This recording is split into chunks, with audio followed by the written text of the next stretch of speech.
Hello everyone, and welcome to a video covering the girls soccer parent meeting for 2018.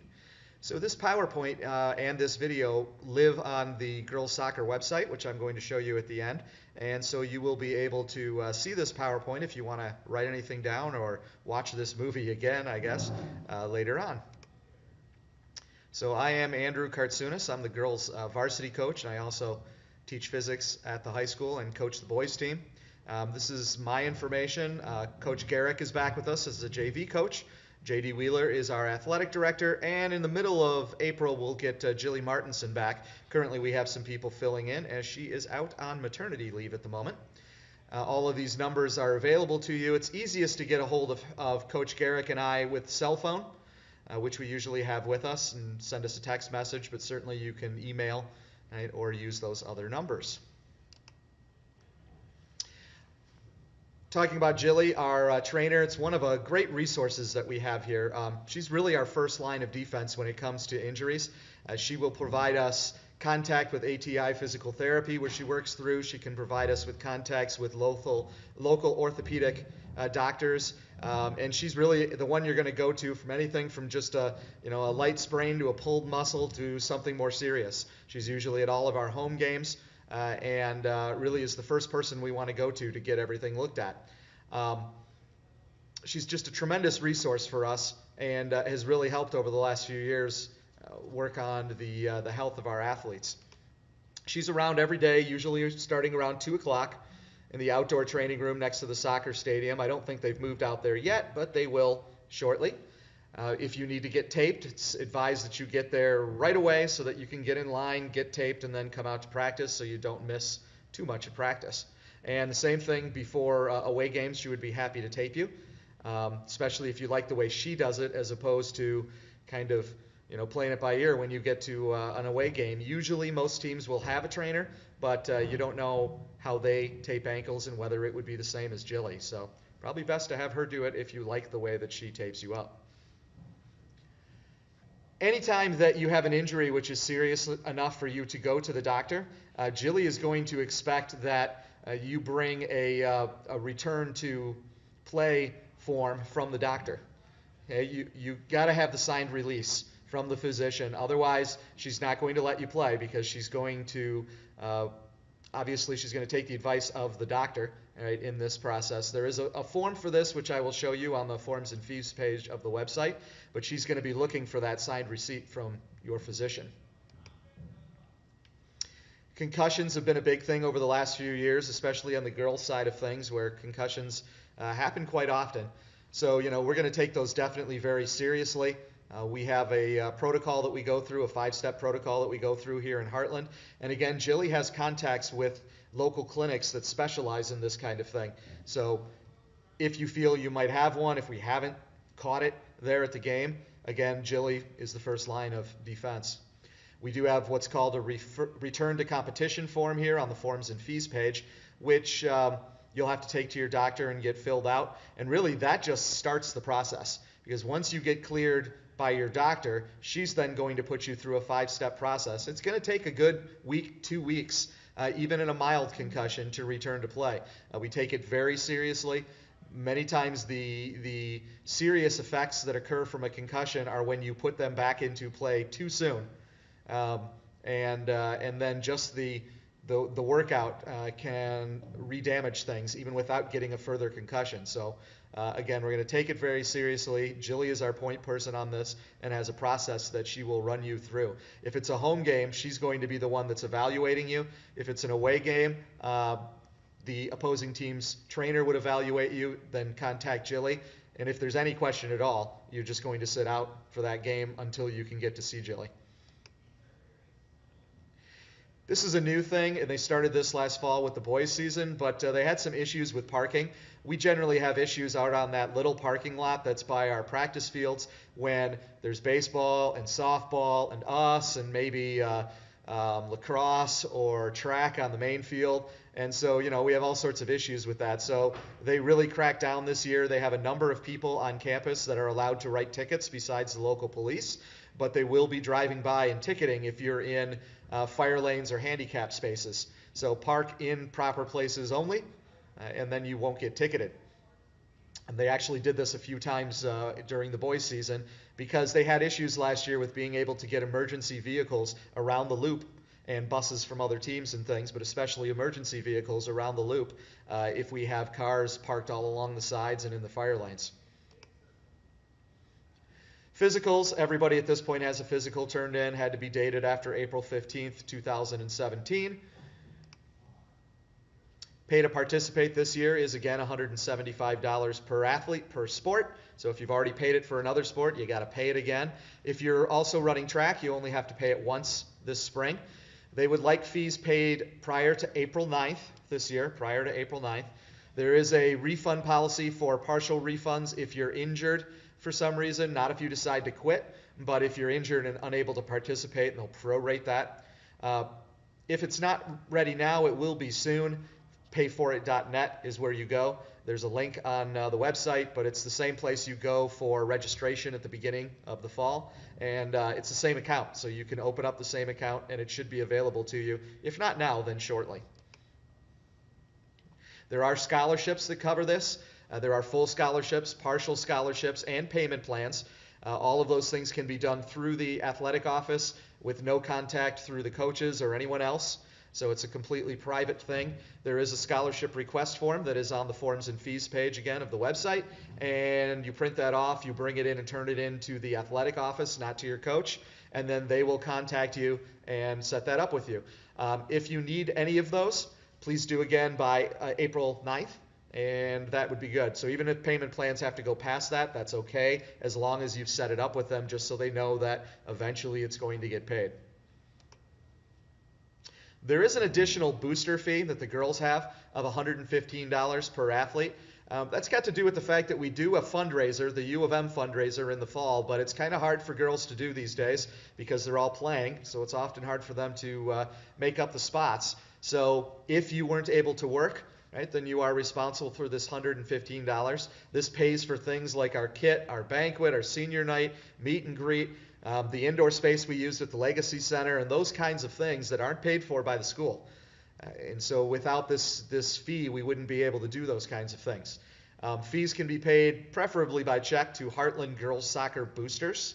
This year they would like that on the check, and given to your team rep as soon as possible. If you worked 3 spots this fall, then you don't have any. There is a thing on the website that will tell you if you worked 1 or 2 spots, how much of that you have to pay. It's a little bit prorated. Academic eligibility, hopefully we don't have an issue with this. Previous semester grade point of 2.0, passed 6 out of 7 semester hours. If we have a 6-week report card during it, I guess we just had one, so I'm sure the athletic office will be checking up on that.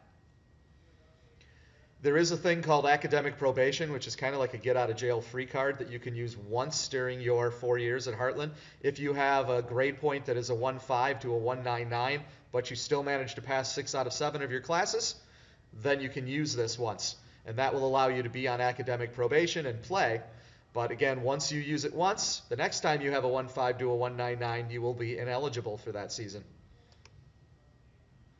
This is one thing that I do need to talk about because no matter how many times I tell the girls, it always seems to be that they think there's these urban legends out there about you only need to be in class for 6 hours or you can be in there for half the day or whatever it is. But as student athletes, you are supposed to be in school all 7 hours in order to participate or practice.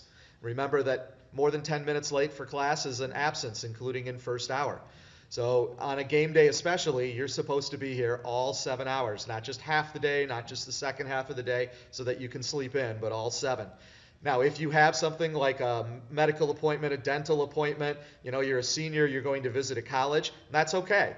What you ought to do is the same thing you would do in the main office, which is to bring your documentation from that doctor, from that school, into the athletic office and show it to the secretary or athletic director in there, and then they'll sign off on it. And that way, if they leave me a note, it'll say that you are covered and I don't have to sit you for that day. Note that an excused absence is not sufficient. So that means the parents can't call you in and say, you're not going to be there for first hour, but you'll be there the rest of the day because you needed to get a little sleep. Right? That's not going to work. It's not an excused absence that will get you out. I mean, That'll work for maybe in class, but it won't work overall. It's got to be something more specific, like medical, dental, school-related stuff. Field trips are counted in school-related, so you won't have a problem there. Behavior, just to talk a couple of things here. Social networking, it is important. They do that a lot these days, so please remember that things that affect the school can be handled by the school. So if you have a Instagram account and there's a picture on there of you with alcohol and the school sees it, they could treat it very much like you were drinking here at school. If you are hazing somebody, if you are doing something that impacts somebody else's schooling, that can be handled by the school. So please be careful with your social networking. Be smart. Remember, those things live forever on the internet. Also, the alcohol, drug policy, tobacco policy is fully in place, and that includes over spring break. So please make good decisions over spring break. We've spent the last couple of weeks trying to build a base, and it would be terrible if we lost that over spring break because of bad decisions. Sportsmanship, we have our R3 code that you'll see around the building. At this point, I always like to tell the parents, we have a great field to watch a game because you're sitting right on the field. There's no big track in front of you blocking the way or making you sit really far. But that also means that you are literally feet away from one of our referees. So if you folks could kind of tone it down as far as the referees go, certainly you'll hear me screaming at them sometimes. I understand that the refereeing in high school is not always perfect. They do their best. It is very hard to get referees. If any of you would like to become a referee, all you have to do is go to the MHSAA website, sign up, pay your money, take a test, right? And you can be a high school referee and help us out. But please, let's try to be responsible and, be positive to our team. Love to have the fans out there. We usually get great fan support, but let's be positive and proud and loud for our team. That's the KLAA Code of Conduct that, of course, you will see around. Bus rules. It's a couple of things. We usually don't have much issue with this, but remember that the school does not have to give us a bus, right? And so we need to treat it as the privilege that it is. Keep the buses clean. Right? When we're coming home, make sure we're picking stuff up. Generally speaking, we should be riding the bus to and from games. Our school is one that still believes that we should provide transportation to things. That's not true in all schools. You will see some schools that do take and drops where the kids have to find a way home after a game. There are other schools in which they don't do busing at all for some games. So we still believe in that in Hartland. So we expect you to ride the bus to the game with us. If you don't or you can't, there is something called a transportation waiver, which I'll talk a little bit more about in a minute. Varsity, I will expect you to ride the bus home with the team because we leave right after our game since we usually play second. And I just think that it's a nice team thing to ride home. I know that, your parents might be able to get you home more quickly, but unless you have a specific reason, something's going on that day, you've got something important you got to be working on, which does happen, right? Then, we can talk about that, but otherwise, expect you to ride the bus to and from. JV, we usually let you go home if you don't want to stay for the varsity game. Now, you can only take the bus leave with your own parents, right? And you must sign out. Coach will have a form where you can sign out the individual players, right? And you can only go home with your own parents from an away site. Right? Otherwise, the bus will be available to take you back to Hartland. Now, this is where the transportation waiver comes in. This is a form which is on the forms and fees page of the website that you can download and print out. So say you're in track, you're going to be at a track meet, and then you're going to come to the game, but you won't be able to take the bus. Say maybe your parents are out of town and you want somebody else to be able to take you home from a site, your JV set. Say that you just want somebody to take them home on a more regular basis. We've had those done as well, other than you from a game. Then you need to fill out a transportation waiver.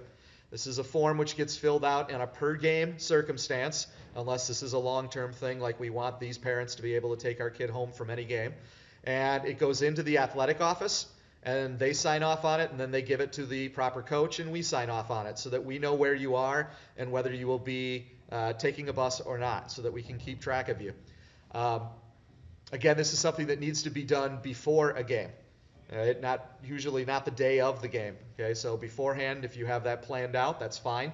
Just have to do the waiver. Here's our rules for varsity letters.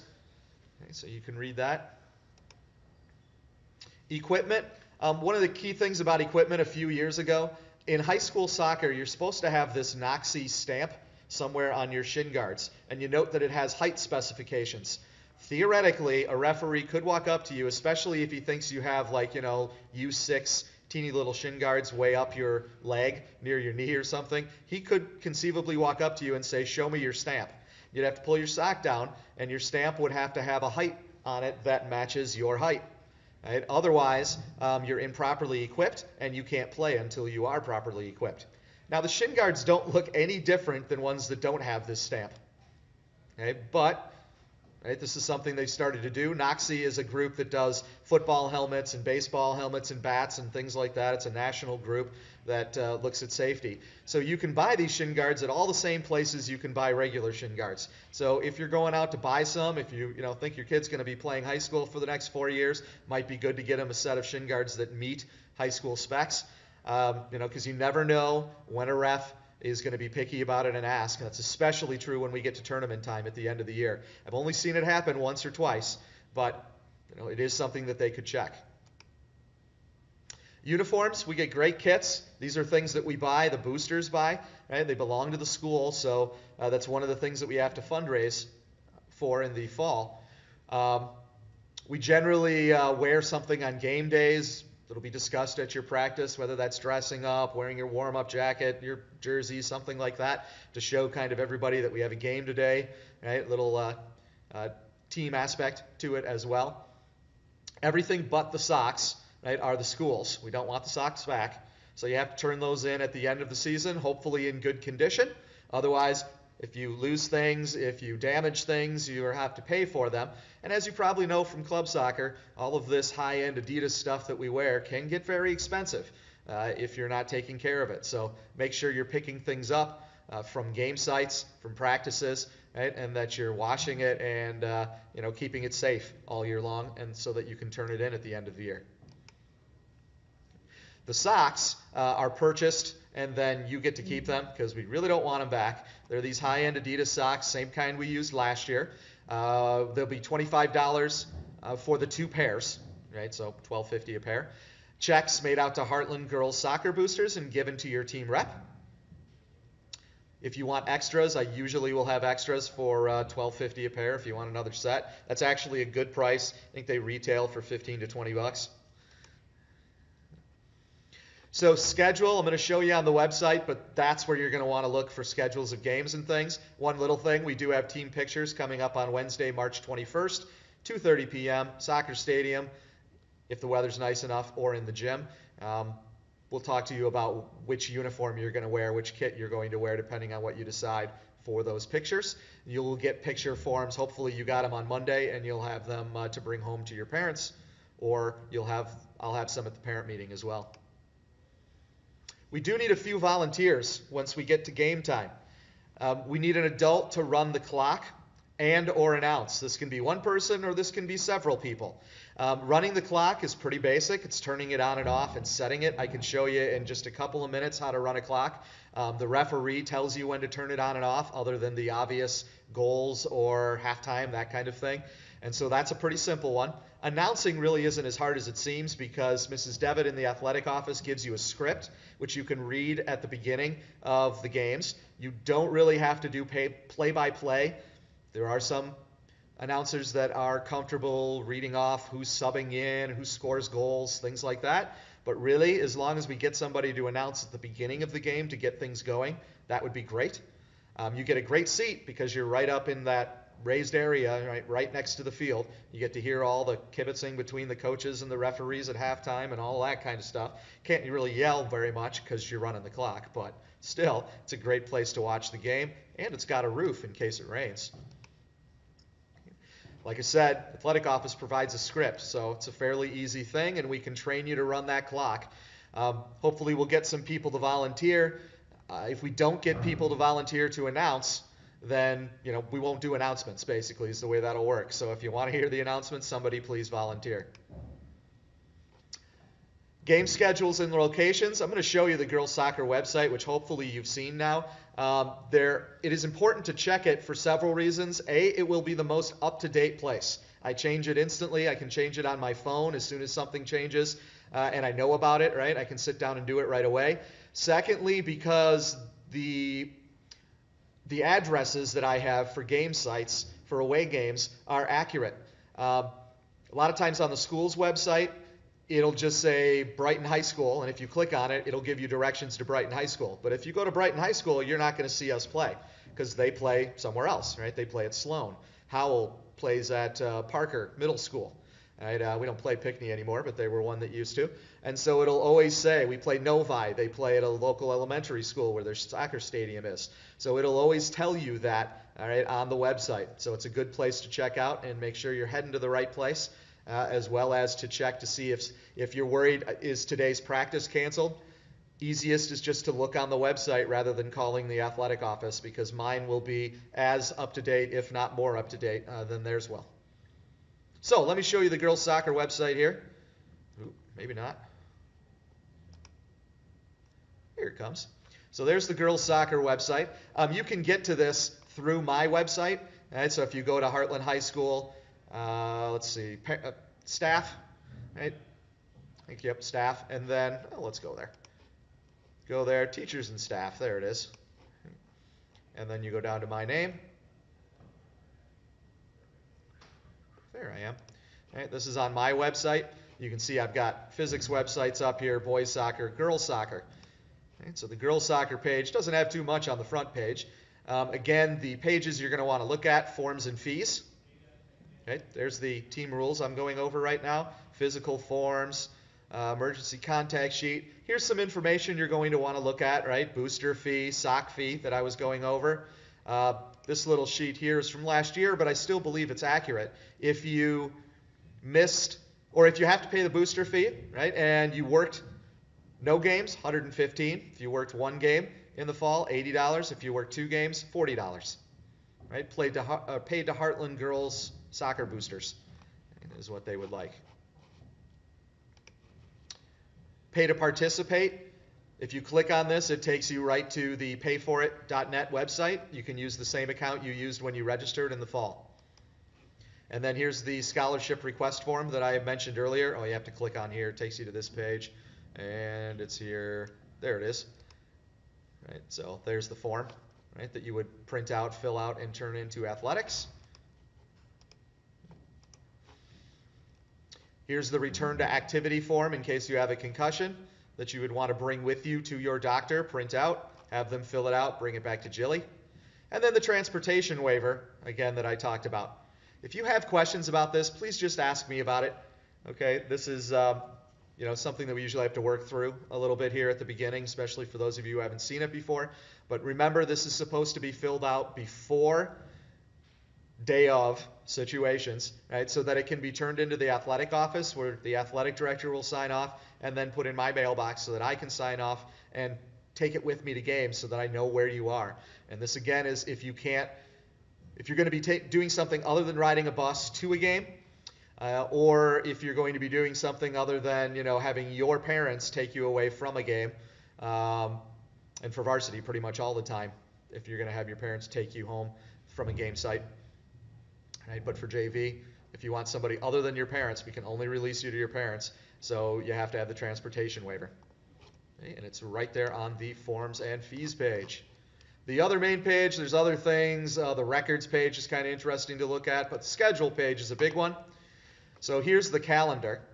Okay, a couple things about the calendar. You'll see different colors. General soccer is green, varsity is blue, yellow is JV, the gold color there. Right, is JV. Up here you can do some things like pick which ones you want to see. So if you don't want to see varsity, right, you can turn it off and then you only see the ones you want, right, which is kind of cool. You can see it in a month, you can see it in a week, right, which is a little better view. You can even go day to day if you want. You can print stuff out if you want to take it with you.